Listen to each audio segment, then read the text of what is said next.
Esther 8, do primeiro versículo até o versículo de número 17. Está escrito assim na Santa Palavra do Senhor. Naquele mesmo dia, deu o rei Assuero a rainha Esther à casa de Amã, inimigo dos judeus. E Mordecai veio perante o rei, porque Esther lhe fez saber que era seu parente. Tirou o rei o seu anel, que tinha dado a Amã, e o deu a Mordecai. E Esther pôs a Mordecai por superintendente da casa de Amã. Falou mais Esther perante o rei, e se lhe lançou aos pés, e com lágrimas lhe implorou que revogasse a maldade de Amã o agagita, e a trama que havia empreendido contra os judeus. Estendeu o rei para Esther o cetro de ouro. Então ela se levantou, pôs-se em pé diante do rei e lhe disse: se bem parecer ao rei, se eu achei favor perante ele, se esta coisa é reta diante do rei, e se nisto lhe agrado, escreva-se que se revoguem os decretos concebidos por Amã, filho de Hamedata, o agagita, os quais ele escreveu para aniquilar os judeus que há em todas as províncias do rei. Pois como poderei ver o mal que sobrevirá ao meu povo? E como poderei ver a destruição da minha parentela? Então disse o rei Assuero à rainha Esther e ao judeu Mordecai: eis que dei a Esther a casa de Amã, e a ele penduraram numa forca, porquanto intentara matar os judeus. Escrevei, pois, aos judeus, como bem vos parecer, em nome do rei, e selai-o com o anel do rei. Porque os decretos feitos em nome do rei, e que com o seu anel se selam, não se podem revogar. Então foram chamados sem detença os secretários do rei, aos 23 dias do mês de Sivã, que é o terceiro mês. E segundo tudo quanto ordenou Mordecai, se escreveu um edito para os judeus, para os sátrapas, para os governadores e para os príncipes das províncias que se estendem da Índia à Etiópia, 127 províncias, a cada uma no seu próprio modo de escrever e a cada povo na sua própria língua, e também aos judeus, segundo o seu próprio modo de escrever e a sua própria língua. Escreveu-se em nome do rei Assuero e se selou com o anel do rei. As cartas foram enviadas por intermédio de correios montados em ginetes, criados na coudelaria do rei. Nelas, o rei concedia aos judeus de cada cidade que se reunissem e se dispusessem para defender a sua vida, para destruir, para matar e aniquilar de vez toda e qualquer força armada do povo da província que viessem contra eles, tanto crianças como mulheres, e que se saqueassem os seus bens num mesmo dia em todas as províncias do rei Assuero, no dia 13 do 12º mês, que é o mês de Adar. A carta que determinava a proclamação do edito em todas as províncias foi enviada a todos os povos para que os judeus se preparassem para aquele dia, para se vingarem dos seus inimigos. Os correios montados em ginetes que se usavam no serviço do rei saíram incontente, impelidos pela ordem do rei, e o edito foi publicado na cidadela de Suzã. Então Mordecai saiu da presença do rei com veste azul celeste e branco, como também com grande coroa de ouro e manto de linho fino e púrpura. E a cidade de Suzã exultou e se alegrou. Para os judeus houve felicidade, alegria, regozijo e honra, Também em toda a província e em toda a cidade aonde chegava a palavra do rei e a sua ordem, havia entre os judeus alegria e regozijo, banquetes e festas, e muitos dos povos da terra se fizeram judeus, porque o temor dos judeus tinha caído sobre eles. Existe um escritor por nome G.K. Chesterton. E esse escritor, já falecido do século passado, dizia que ele não tinha aprendido nada de verdadeiramente importante fora dos contos de fada. Chesterton dizia que todas as virtudes que ele aprendeu, que todas as grandes lições lhe foram transmitidas por meio dos contos de fada. Ele dizia que há uma ética nos contos de fada. Ele dizia que os grandes mestres da sua infância foram as babás que dia após dia recitavam as velhas histórias de fada e dos reinos encantados. O que Chesterton estava tentando dizer ao fazer uma afirmação tão forte? Que no mundo das fadas, o mal sempre é mal. No mundo das fadas não há uma maquiagem no mal para que o mal se transforme em bem, por exemplo. No mundo das fadas, a esperança sempre vence. No mundo das fadas, o bem triunfa no final. E se você se recorda de qualquer um deles, você certamente poderá dizer como eles terminam. E todos viveram felizes para sempre. Nossa sociedade abandonou os contos de fada como se isso fosse simplesmente algo de criança, algo ilusório, algo mentiroso. Mas eu ouso dizer que assim como Chesterton aprendeu as grandes virtudes por meio dos contos de fada, há uma necessidade de nós recuperarmos essa ética do reino encantado para aplicarmos nas nossas vidas. Nós estamos diante de um texto real. Nós estamos diante de uma história verídica. Contudo, ela tinha todo o enredo para ser um conto de fadas perfeito. Nós temos aqui um reino encantado da Pérsia. Nós temos um rei tolo que não é capaz de se desfazer da sua tolice, mesmo sendo o todo-poderoso rei das 27 províncias da Índia até a Etiópia. Temos um malfeitor, Amã, o Agagita, filho de Hamedata. Temos os mocinhos da história, que não começaram a história tão mocinhos assim. Esther e Mordecai falharam muito na sua caminhada até aqui. Contudo, há uma reviravolta na história. Mas antes que eu possa afirmar que a nossa história termina com todos viveram felizes para sempre, que é o final de todo e qualquer conto de fada, eu tenho que lhe propor um tema paralelo e que anuncia o fim sem, contudo, ainda o ser.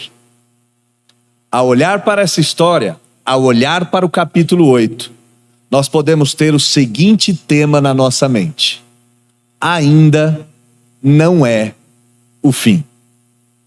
O capítulo anterior mostra a ruína de Amã. Mostra que os intentos de Amã se voltaram contra ele. Ele construiu uma forca de 20 metros de altura.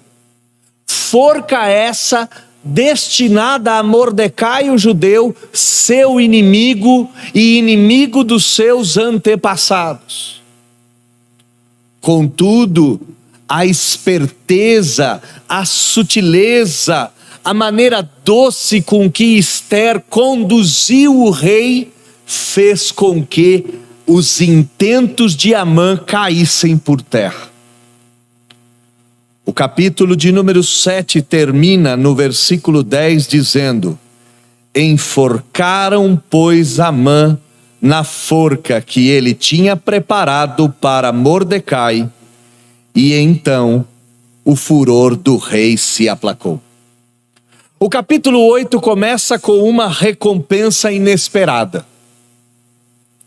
Ester, pelo que nos parece, não havia feito o que fez no capítulo 7 em busca de uma recompensa material para si. Contudo, diz o texto, no versículo 1, naquele mesmo dia, no dia da morte de Amã, deu o rei Assuero à rainha Ester toda a casa de Amã, toda a fortuna de Amã. E você deve trazer à memória um pouquinho do que era essa fortuna. Amã, lá no capítulo 4 e 5, quando ele compra Assuero, ele paga a Assuero o montante da metade de todos os impostos arrecadados nas 127 províncias em um ano. Ele paga de uma vez só a metade da arrecadação anual de impostos. Amã era riquíssimo. Amã era poderosíssimo. Contudo, o rei Assuero entrega à rainha Ester toda a casa de Amã. Mordecai, nesse momento, se apresenta junto a Ester perante o rei. E aqui, ainda no versículo 1, algo incrível acontece.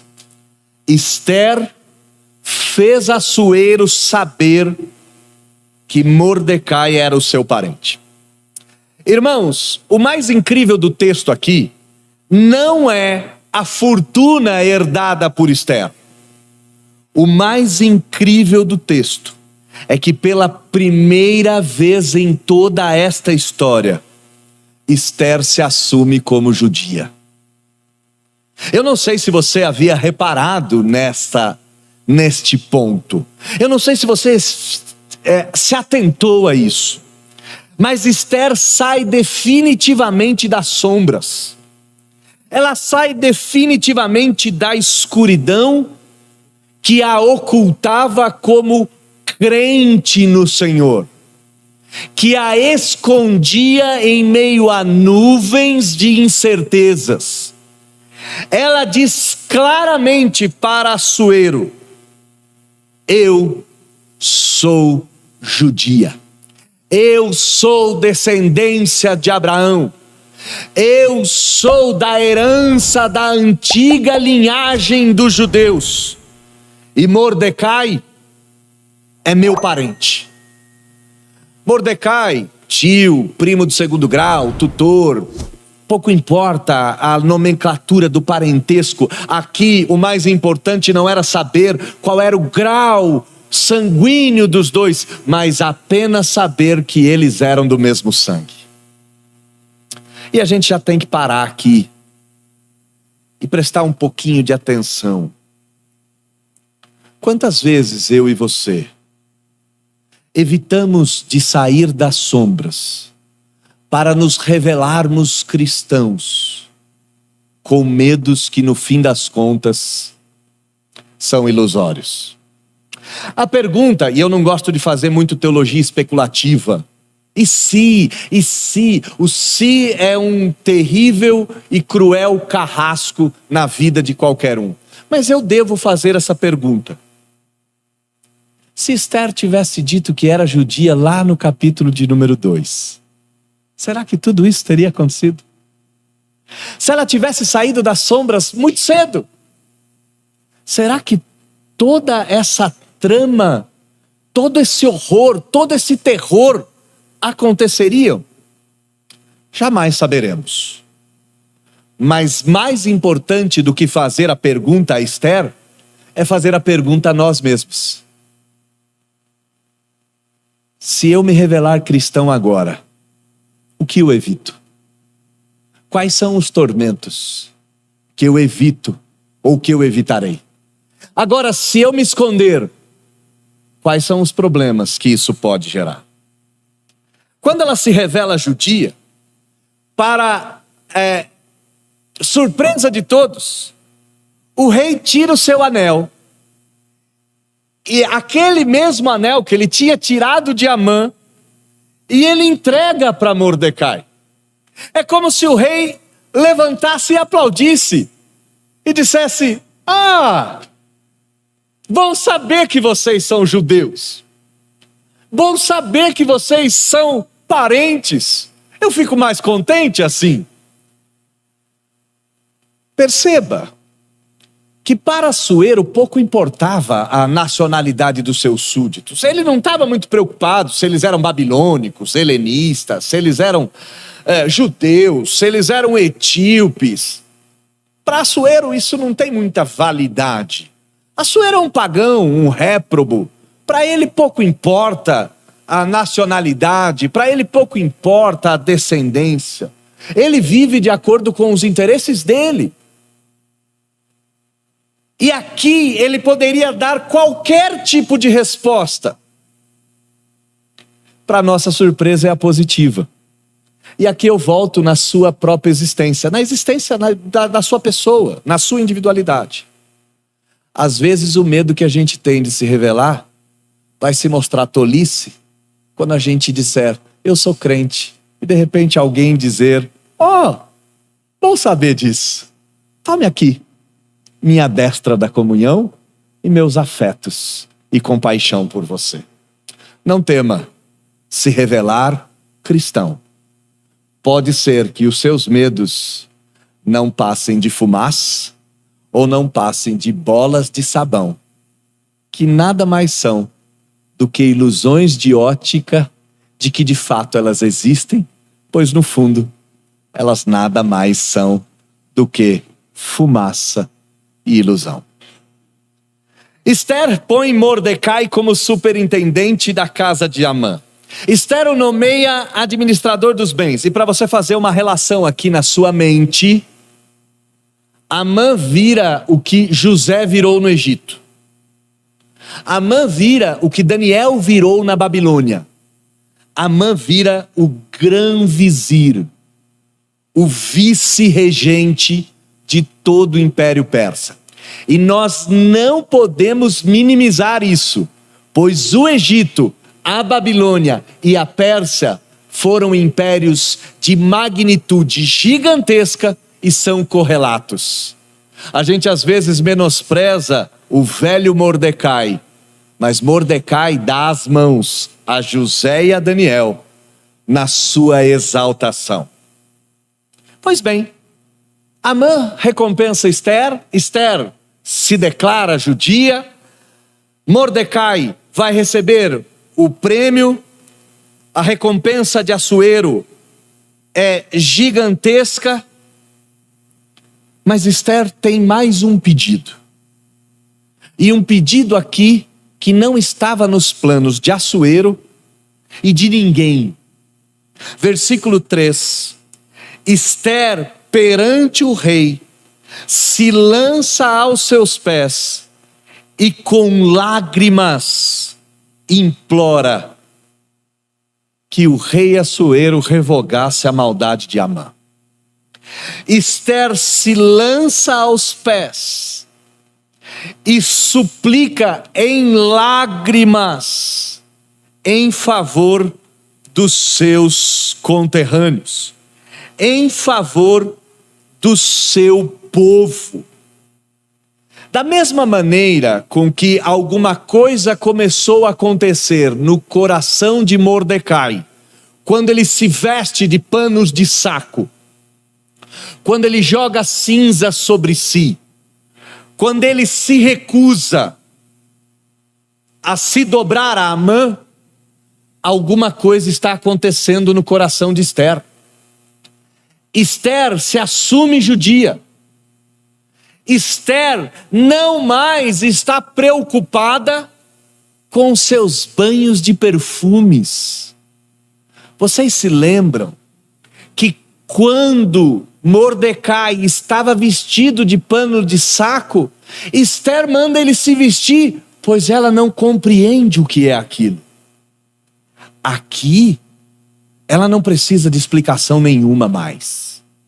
Aqui tudo está fazendo sentido para ela. Aqui ela percebe quem ela é e quais são as lutas que ela deve lutar. Ester era uma mulher rica e aqui ela está mais rica ainda. Aqui Ester acaba de ganhar a ilha de Caras para si. Milionária. Ela recebe tudo que Amã possuía, e talvez Amã fosse mais rico que o próprio rei. Ela poderia simplesmente dizer: férias, vou gastar a minha fortuna, vou continuar com as minhas especiarias, com os meus banhos, com minhas comidas, com os meus vestidos, com os meus banquetes, com as minhas festas. Contudo, alguma coisa acontece no coração dessa mulher. Tem alguma coisa corroendo ela por dentro, tem alguma coisa rasgando o peito dela, tem alguma coisa dizendo para ela: não mais a sua vida é importante, mas agora a vida dos seus irmãos são mais importantes que a sua. Sabe, meus irmãos, quando que nós saberemos que esta alguma coisa está acontecendo conosco também? Quando nossos interesses forem deixados de lado pelo interesse dos nossos irmãos. Preste bem atenção nisso. Eu terei certeza absoluta da minha eleição, da minha conversão, da minha transformação. Não é porque eu canto ou porque eu prego. Aliás, abre aqui um parênteses. Muitos naquele dia dirão ao Senhor: Senhor, Senhor, em teu nome fizemos tantas coisas. O Senhor, contudo, os dirá: apartai-vos de mim, pois eu nunca vos conheci.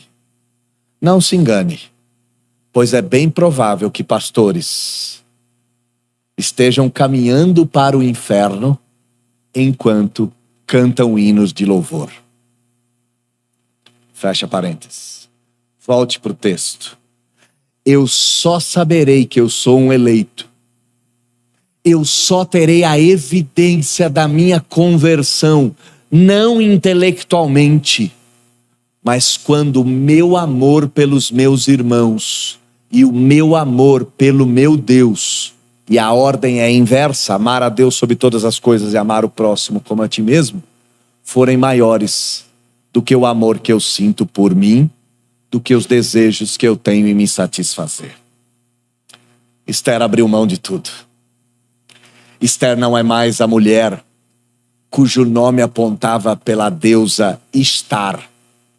Ester agora é uma judia, uma crente, que não tem medo de se expor, que não tem medo das consequências e que não está mais envolta nos seus próprios desejos, mas agora vive pela vida e pela honra dos seus irmãos. Ester acabou de cometer um crime aqui. Você se lembra da história? Se ela aparecer na presença do rei e se lançar aos teus pés e o rei não estender o cetro, ela seria morta. Mas aqui o texto nos mostra que Ester estava tão debaixo da presença de Deus que uma segunda graça a alcança. Versículo 4. Estendeu o rei para Ester o cetro de ouro. Irmãos, quando eu saio das sombras, quando eu me assumo crente, quando eu começo a lutar pelos interesses dos meus irmãos e da igreja, quando eu abro mão do meu próprio bem-estar em favor do bem-estar dos salvos, dos santos e dos eleitos, o universo conspira a nosso favor. Num linguajar mais teológico, Deus se inclina para nos socorrer. A graça de Deus se multiplica e as misericórdias se renovam todos os dias. Esther está experimentando misericórdia. Esther está experimentando graça. O fato de Assuero estender o cetro, e você sabe disso, que os poderosos só concedem algo quando eles se inclinam. Esther recebe a dupla dádiva, ou a segunda boa dádiva de Assuero. Então ela vai fazer um pedido. Ela se levanta, pôs-se de pé diante do rei e lhe diz, versículo 5: se bem parecer ao rei, se eu achei favor perante ele, se esta coisa é reta diante do rei, e se nisto lhe agradam. Olha a estrutura do pedido dela. A gente às vezes tem a infantilidade ou a tolice infantil de imaginar que quando a gente se transforma em crente, a gente tem que ser uma espécie de bobalhão. A gente tem que se tornar numa espécie de inocente. Irmãos, lembrem-se da fala do Senhor Jesus, unindo esperteza e prudência à figura de pombas e serpentes. O crente ainda precisa ter uma sagacidade. A gente ainda tem que ter uma esperteza para o bem, não a esperteza do espertalhão. A esperteza do espertalhão é aquela esperteza golpista. Mas aqui nós temos que ter uma certa sagacidade. Esther nasceu na Pérsia. Ela era persa. Ao mesmo tempo ela era judia. Esther parece um pouco com a gente. Nascido no paganismo, contudo, descendência de Abraão. E ela junta essas duas coisas nesse momento, nesse pedido. Olha como ela pede: se bem parecer ao rei, se eu achei favor do rei, se esta coisa é reta para o rei, e se nisto eu agrado ao rei, atende o meu pedido. Ela não começa com linguajar gospel, né?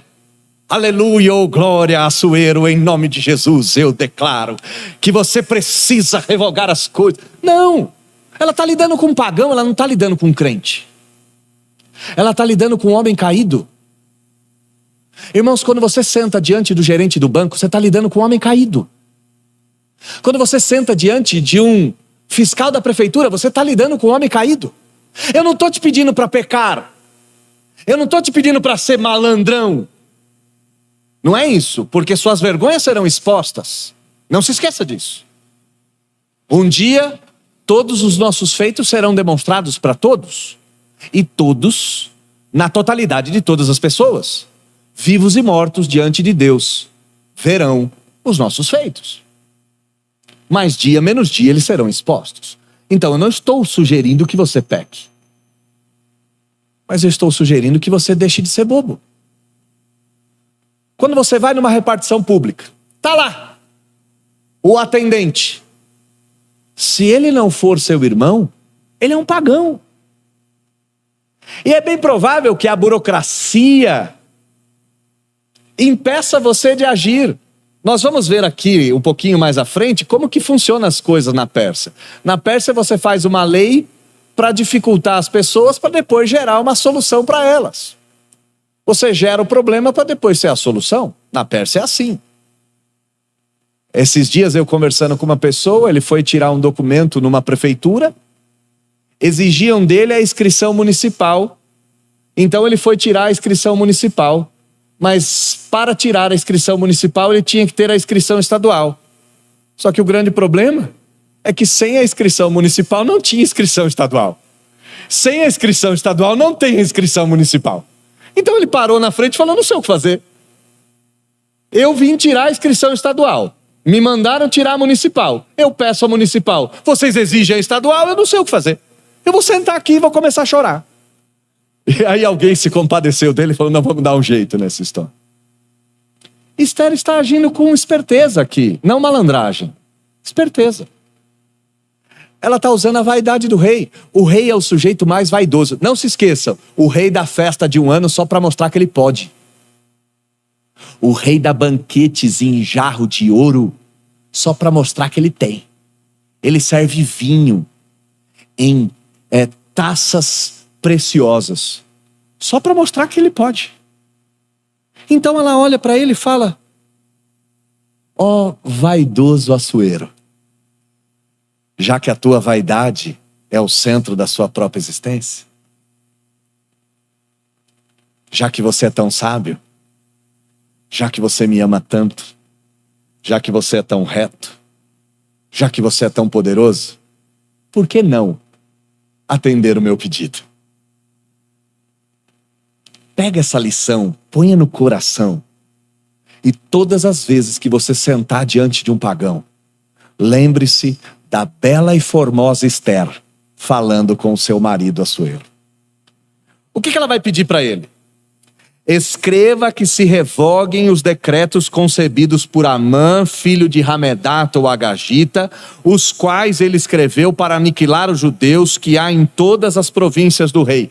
Volta atrás da lei e note que essa esperteza santa de Esther surtiu muitos efeitos no capítulo de número 7. O rei se comprometeu com ela verbalmente por 3 vezes, dizendo: tudo o que você pedir eu vou fazer, até a metade do meu reino. E agora Esther está pedindo para que ele quebre uma lei dos persas. Qual era a lei dos persas? Que uma vez decretado a lei em nome do rei, ela jamais poderia ser revogada. Esther diz: se és tão poderoso, ó Assuero, revoga a lei que você mesmo autorizou. Pensa na vaidade do rei. Pensa no rei, na virilidade dele. Ele tinha centenas de mulheres. Um homem que gostava disso, que gostava de mostrar o seu poder. Agora, a esperteza de Esther coloca o rei contra a parede. É um checkmate que ela dá aqui em Assuero. Ela coloca ele contra a parede e põe contra ele as suas próprias emoções e vaidades. Irmãos, no reino da Pérsia, os pecados dos pagãos devem ser postos contra eles mesmos. Se é um vaidoso, use a vaidade dele. Se é um homem que se acha inerrante e infalível, use a autoridade dele. Os bandidos e a criminalidade fazem isso de maneira tão sutil, quando ao verem um homem fardado, imediatamente o chamam de Senhor. Não significa que eles não são dignos de honra. São. Contudo, há uma malandragem no mundo de aceitar que é possível que haja pecados naquele que fardado está, ao se achar Senhor soberano de todas as coisas. Mas volta para o texto. Versículo 6. Esther mostra por que desse pedido. Como, ela diz para Assuero, como eu vou viver sabendo que o meu povo foi destruído?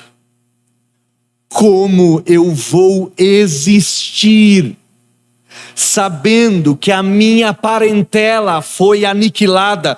Como eu poderei ver o mal triunfar sem nada fazer? Nesse texto, Esther se transforma na rainha de fato. É aqui que se dá a coroação de Esther. Irmãos, a coroação de Esther está lá no capítulo 2, mas é aqui que ela se agiganta como uma rainha. É aqui que ela sobe no lugar mais alto que um nobre pode subir,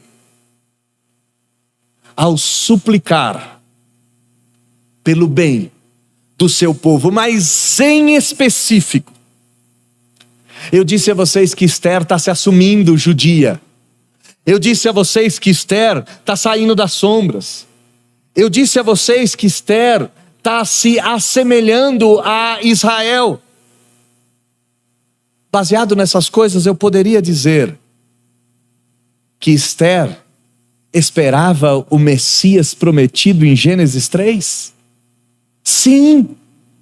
Eu posso dizer que Esther aqui está debaixo da promessa.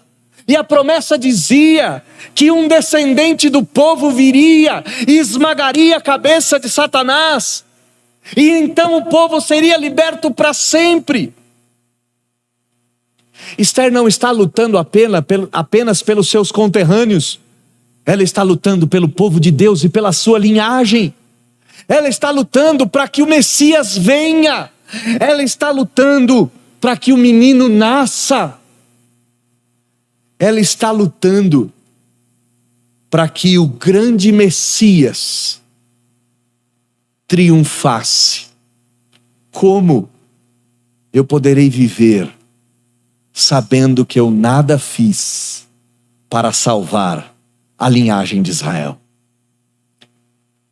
Nesse instante da história, Esther se transforma numa rainha de fato, não dos persas, mas numa rainha digna de honra do povo de Deus. Quando nós começamos a nossa jornada em Esther, e tanto eu como o reverendo Jonatas acabamos com Esther, eu, diga-se de passagem, mais ainda. Reverendo Jonatas é um pouco mais doce com os personagens bíblicos. E ele deu uma amenizada na Esther. Ela era jovem. Ele usou isso num texto, inclusive. Eu acabei com ela. E por que eu fiz isso? Para que você olhe essa mulher e enxergue a si mesmo. Esther não nasceu pronta. Você não nasceu pronto. Você não é o crente que você deveria ser. Não vai acontecer de uma hora para outra. Vai acontecer um monte de coisa. Você vai errar demais. Você vai dar cada canelada em cada lugar diferente. Mas vai chegar uma hora. Se vai. Vai chegar uma hora em que você se levantará como um príncipe ou como uma princesa do reino de Deus. Esther, acontece isso. E esse momento é momento de aclamação. Mas note algo. O momento de aclamação do crente nunca é quando ele recebe a coroa da vitória no final. O momento de aclamação do crente sempre é no momento em que ele se humilha em favor do reino de Deus e em favor do povo do reino. A coroa só virá no dia em que nós nos humilharmos diante de Deus. Ela pode ser consumada lá na frente, mas é aqui que ela se transforma em de fato rainha. Pois bem, quando ela faz esse ato glorioso, como é que Assuero age? Assuero é Assuero, gente. Assuero não consegue entender.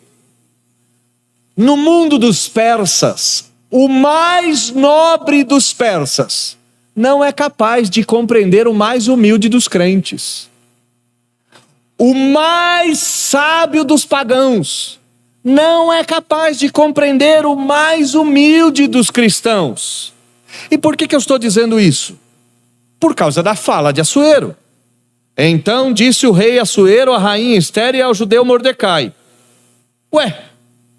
eu dei a Esther a casa de Amã, penduraram ele numa forca. O que está nas entrelinhas? Que mais você quer? Você já é rica. Seu inimigo foi morto. No meu palácio ninguém te toca, Esther. Eu sou o grande Assuero. Nem você nem Mordecai não vão sofrer nada. Você está pedindo em favor de gente que você não conhece? É isso. Você está pedindo em favor de gente que você não sabe o nome. E Esther, no seu silêncio, diz: é isso mesmo. Por que com os pagãos a gente tem que ter um certo nível de esperteza? Porque até o mais sábio deles é ignorante quanto ao nosso modo de pensar. Eles não entendem que eu fico mais feliz não é quando eu conquisto as coisas, mas quando meu irmão é abençoado. Ele não consegue entender que somos um corpo e quando um cai todo mundo chora. Eles não conseguem entender a nossa lógica. Eles não compreendem que a felicidade de um crente não pode se dar no isolamento. Que um crente só pode ser feliz quando seus irmãos estão felizes. Que um crente só pode desfrutar graça quando toda a sua igreja desfruta graça. Que um crente só pode ser realizado quando a sua igreja e os seus irmãos estão realizados. Um crente não é uma ilha, um crente não é um sujeito ensimesmado, um crente não é um fim em si mesmo, alguém que olha para o próprio umbigo e vive para satisfazer as próprias intenções ou as próprias vontades. Um crente é membro de um corpo, de um rebanho, de uma lavoura, de um edifício, de uma igreja, de uma comunidade, de uma nação santa, de uma raça eleita, de um sacerdócio real. E vai explicar isso para um pagão. Ele diz: eu não entendo, por que você está querendo pelos outros? Mas, tudo bem. Os pagãos não precisam entender para se submeterem à vontade de Deus. E aqui Assuero cumpre a vontade de Deus, mesmo sem compreender sequer que Deus existe. Então ele diz: escrevam aí o que bem vos parecer, vai. Escrevam o que vocês querem. Versículo 8 é mais ou menos assim: escrevei, pois, aos judeus como bem vos parecer, em nome do rei, selai-o com o anel do rei. Escrevam o que vocês quiserem. Você já está com o anel, Mordecai? Escreva o que você quiser. Eu vou escrever embaixo. Agora é interessante que Assuero fez isso no capítulo de número 4, não fez? Só que com Amã. Ele olha para Amã e fala: escreva o que bem vos parecer. Não há ética nos pagãos, não há lógica nos pagãos. E eles criam leis para nos vender dificuldade, para nos gerar dificuldade e depois para nos vender a facilidade. Eles são assim. Escreva aí o decreto que você quiser. Escreva aí o que bem vos parecer. Escreva. Assuero não tem o menor problema de ser contraditório. E quanto ao paganismo, isso não é problema. O problema é quando eu e você começamos a pensar como os pagãos e sermos contraditórios. Os pagãos dizem uma coisa hoje e outra amanhã. O crente é sim, sim, não, não, e o que passar disso é procedência do maligno. O crente morre nas suas convicções, mas não abre mão delas se elas forem bíblicas. O crente não é uma folha levada ao vento. O crente é uma casa selada na rocha. O crente não é alguém que ora tem uma posição sobre uma coisa e ora tem uma posição sobre outra. Ele mantém as suas posições convictas, custe o que custar. Quando aquilo que eu digo de pé eu não sustento deitado, ou quando aquilo que eu digo de manhã eu não sustento à noite, eu estou mais parecido com Assuero do que com Davi. Eu estou mais parecido com Faraó do que com José. Eu estou mais parecido com Nabucodonosor do que com Daniel.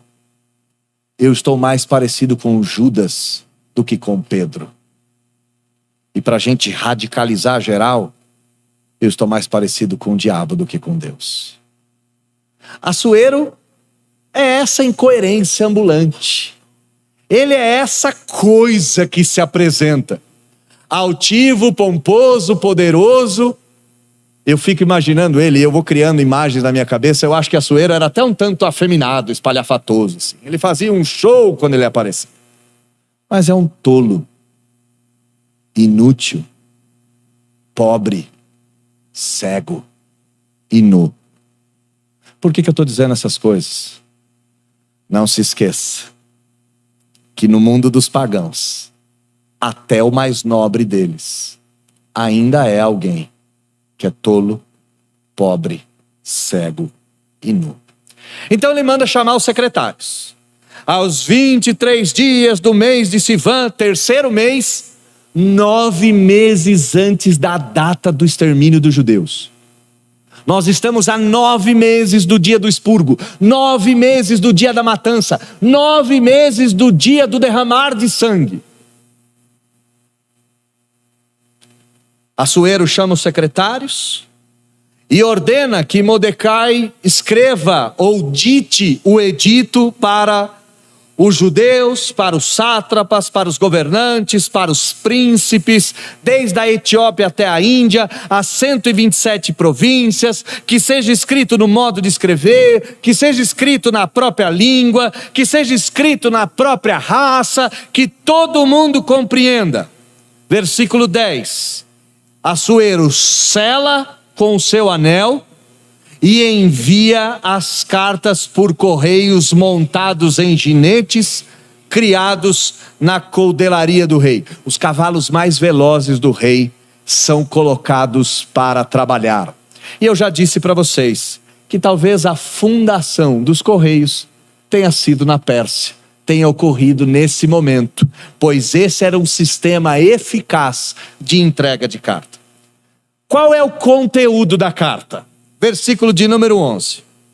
Nas cartas, o rei concedia aos judeus de cada cidade que se reunissem e se dispusessem para defender a sua vida. O rei dá o direito da defesa. Olha como a incoerência na Pérsia ela é nítida. O rei, no primeiro decreto, diz que os judeus deveriam ser mortos. Agora ele diz que os judeus poderiam se defender dos ataques.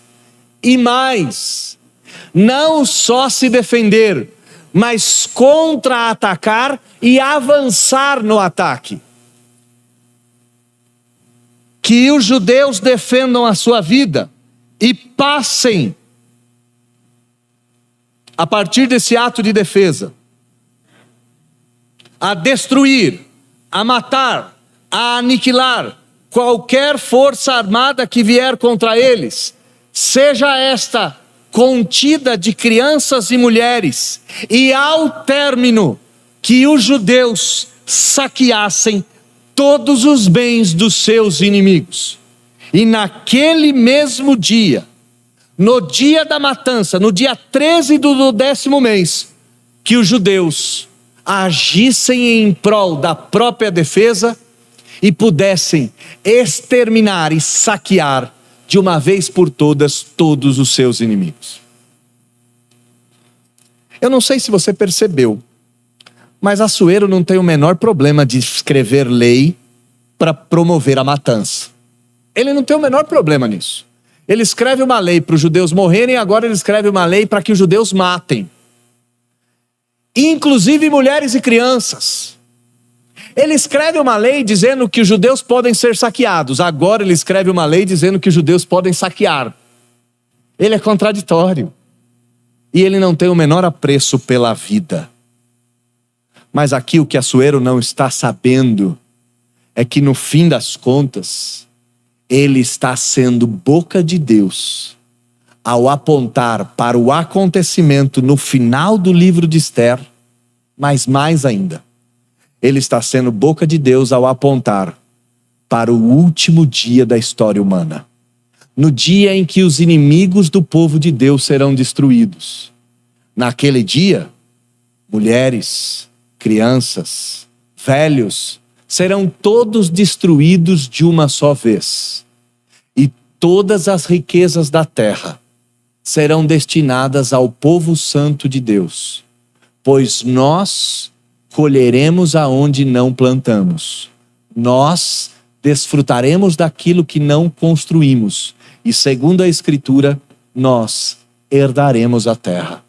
Assuero não sabia que ao decretar que os judeus poderiam se libertar, ele estava sendo profeta de Deus ao apontar que no último dia, no dia da libertação, será o dia da vingança e o dia da vitória. Ah, isso significa que Assuero se torna um crente? Não. Significa que Deus usa uma jumenta se ele quiser. E nesse caso, está usando um outro jumento. Só isso. E nada mais do que isso. É bem provável que Deus use bocas inesperadas para falar em relação à sua vida. É bem provável que Deus fale verdades em relação à sua própria existência, pela boca de gente que nem sequer conhece o Senhor Deus. Eu não estou dizendo aqui que você deve procurar uma cartomante, nem esperar que alguém revele o futuro. Mas é bem provável que em algum momento da sua vida, um chefe pagão, um colega de trabalho pagão, um colega da universidade pagão, alguém que você menos espere, fale verdades a seu respeito e seja instrumento de Deus para o seu consolo. Quem nunca recebeu consolo de bocas inesperadas? Todos nós já fomos consolados e reconfortados por bocas ímpias. Não porque os ímpios se transformaram, mas sim porque Deus usa quem quer. Então a carta determinava um novo edito, em que os judeus deveriam se preparar para o dia da vingança. Versículo 13. Os correios foram ligeiros, saíram incontentes, saíram depressa. Foram impelidos e aquilo tudo foi publicado em Suzã, na cidadela imperial. Tudo está acontecendo em Suzã, não está? A história toda se passa em Suzã. Então Suzã recebe a notícia em primeira mão de que os judeus poderiam lutar. E qual é o resultado disso? O resultado disso é alegria em vez de tristeza. Isso está aqui no finalzinho do texto. Mas antes de nós chegarmos nesta ideia de que quando o povo de Deus vence, todos se alegram, é necessário enxergar um pouco a figura de Mordecai, o homem do pano de saco e cinza, que agora é o grão-vizir da Pérsia e tem na sua mão o anel do rei. Versículo 15, então Mordecai saiu da presença do rei com veste real azul celeste e também vestia-se de branco. Uma grande coroa de ouro estava sobre a sua cabeça e manto de linho fino e púrpura sobre ele, estolas sobre ele. E a cidadela de Suzã exultou e se alegrou. Irmãos, eu tenho que fazer um comentário muito contemporâneo em relação a isto daqui. A gente precisa de uma vez por todas parar com essa ideia de que a nossa alegria se dará quando nós formos exaltados. E mais, quando Deus exalta qualquer um do seu povo, é digno de alegria do povo de Deus. Eu vou dar um exemplo contemporâneo, não é um exemplo da política, é um exemplo do judiciário. André Mendonça é ministro do STF. Você pode não concordar com ele em qualquer coisa. Você não precisa concordar. Mas Deus está exaltando um irmão seu. E se Deus exaltar um irmão seu da Assembleia de Deus aqui dentro da prefeitura, E se um vice-prefeito for um crente? E se um chefe de departamento for um irmão seu da igreja do Evangelho Quadrangular? A gente tem que parar com isso. Quando Deus exalta um crente, todos os povos se alegram. Por que nós, os crentes, vamos ficar com uma certa inveja? Querendo que o lugar fosse nosso, ou que o lugar fosse da nossa denominação. O André Mendonça podia ser de qualquer denominação evangélica. Não é porque ele é presbiteriano. Essa é tolice.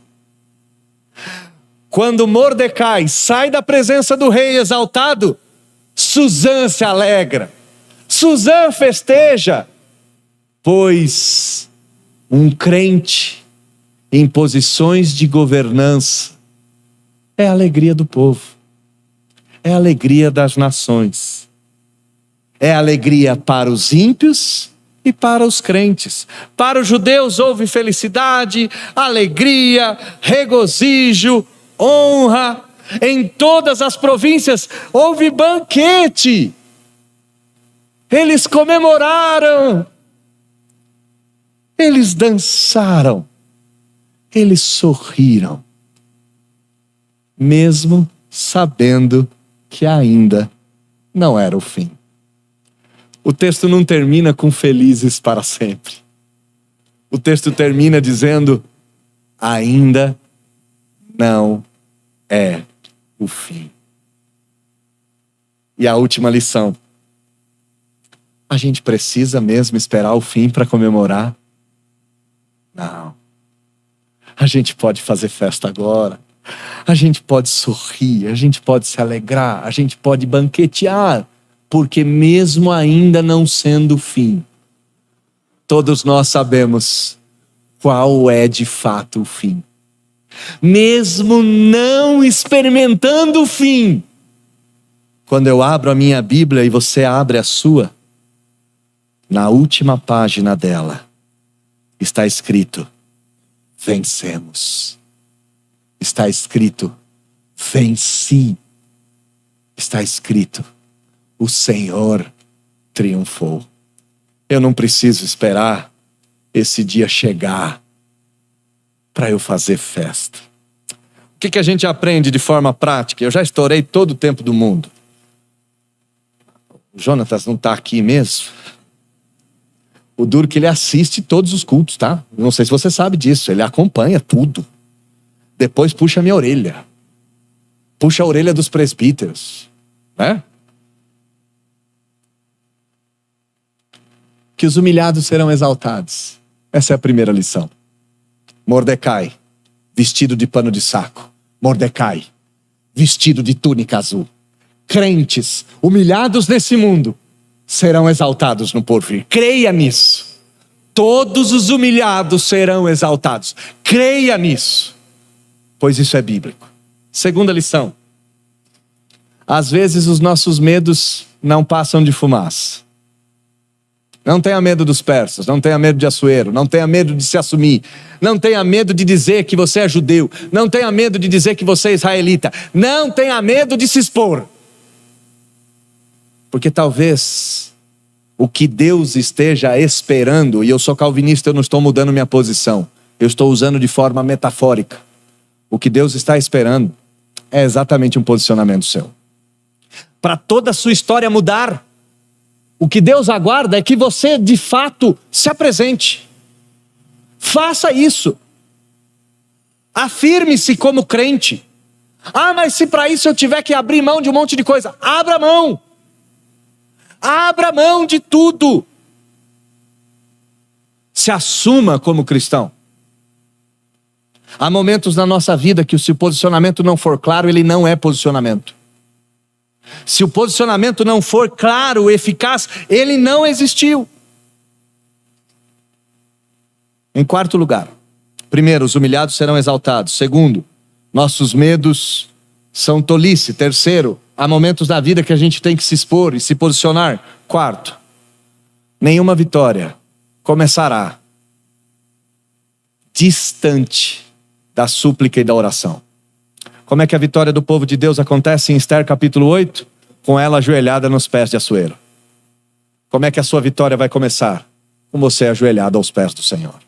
Não existe vitória sem súplica. Não existe vitória sem prece. Não existe reviravolta na vida sem percorrer o caminho da oração. E aquilo que tem à sua mão, aquilo que Deus te propõe, aquilo que Deus te coloca, faça o mais depressa possível. Se Deus está te fazendo ouvir essa mensagem, faça isso já.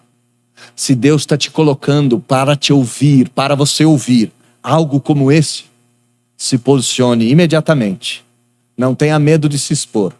Comece a orar e haja, pois por meio da sua ação, Deus certamente há de bradar dos altos céus e há de consumar a sua, a minha e a nossa vitória. Vamos orar e a gente termina esse momento. Deus, em nome de Jesus, nós nos alegramos diante do Senhor pela vitória do povo de Deus e suplicamos que essa mesma coragem em Esther seja vista na nossa vida. Que a gente abandone pecados e posicionamentos errôneos, assuma uma nova postura e haja por meio da súplica e por meio do posicionamento, a fim de revelar em quem nós somos e quem nós temos crido. E que nós não nos esqueçamos que o nosso triunfo está pautado na vida daquele que de humilhado foi a exaltado, que de morto foi a ressurreto, que de envergonhado foi a glorificado. Que a nossa vitória está totalmente pautada naquilo que Jesus fez e naquilo que Ele nos entregou. Abençoe a tua igreja, abençoe teu povo. Essa é a oração que fazemos e a fazemos em nome de Jesus. Amém.